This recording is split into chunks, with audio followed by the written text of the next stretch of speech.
Oke, melanjutkan dari video sebelumnya mengenai apa dan mengapa, kita akan bahas mengenai style guides atau panduan desain dalam desain sistem gitu. Jadi yang akan dibahas ini ada style guides, component library, dan pattern library. Cuma yang pertama kita bahas dulu mengenai style guides atau panduan desain.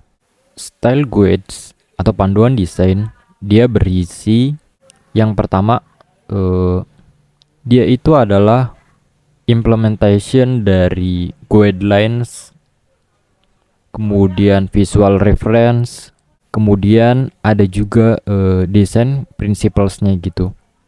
Jadi dengan adanya style guides ini kita bisa tahu visual reference-nya, kemudian design principles, guidelines dari desain produk itu apa, produk kita itu kayak gimana gitu, atau produk sebuah company itu kayak gimana.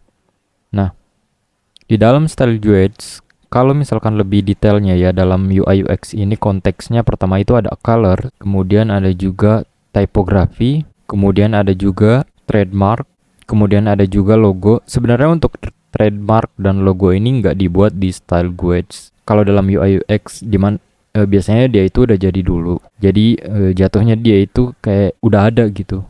Dia lebih ke branding sih. Kalau UI UX kita bahas ke tampilan atau dalam konteks ini desain sistem pastinya udah ada dulu trademark dan logonya. Jadi kita kalau mau desain produk udah ada.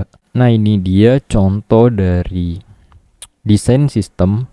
Pertama ini logonya dari NASA, kemudian ini trademarknya. Nah, ini adalah tipografinya atau fontnya gitu. Font yang dipakai apa, ukurannya berapa, kemudian warnanya gimana, itu ada dibahas di dalam style guides ini. Dan selanjutnya yang akan dibahas itu komponen library yang ini. Oke, komponen library. Komponen library itu apa? Jadi dia itu adalah UI elements ya sebutannya.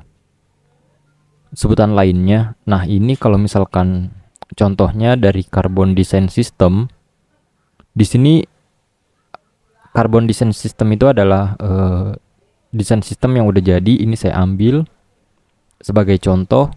Nah, di sini kelihatan nih mengenai komponen library-nya atau UI elements-nya.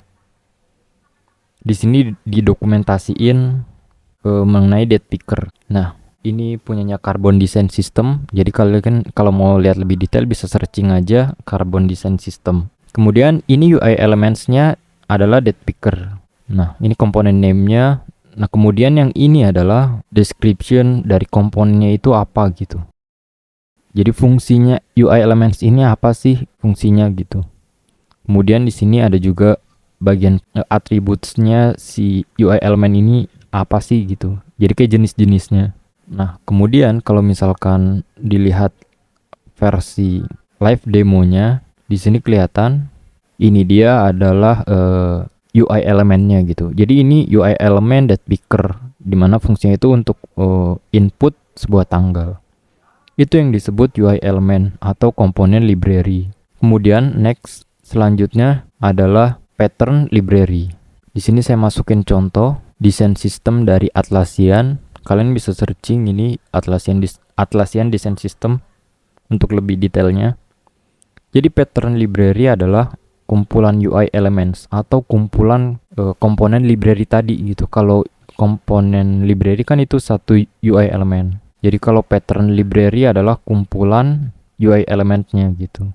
Nah, contoh dari pattern library ini, di sini saya sudah kasih contoh gambarnya. Nah, kalau yang dilihat secondary action ini adalah komponen library karena dia sebuah elemen gitu, sebuah UI elemen. Kemudian toggle options ini juga komponen library atau sebuah UI elemen. Nah, tapi kalau keseluruhannya ini adalah pattern library dengan nama page header. Jadi di Atlassian nih kalau misalkan mau buat page header ya pakai pattern library yang udah ada dari desain sistemnya gitu. Ini namanya dia itu page header. Kita bisa lihat di dokumentasinya. Kita udah lebih detail ya satu persatu, style UX, komponen library dan juga pattern library. Segitu aja.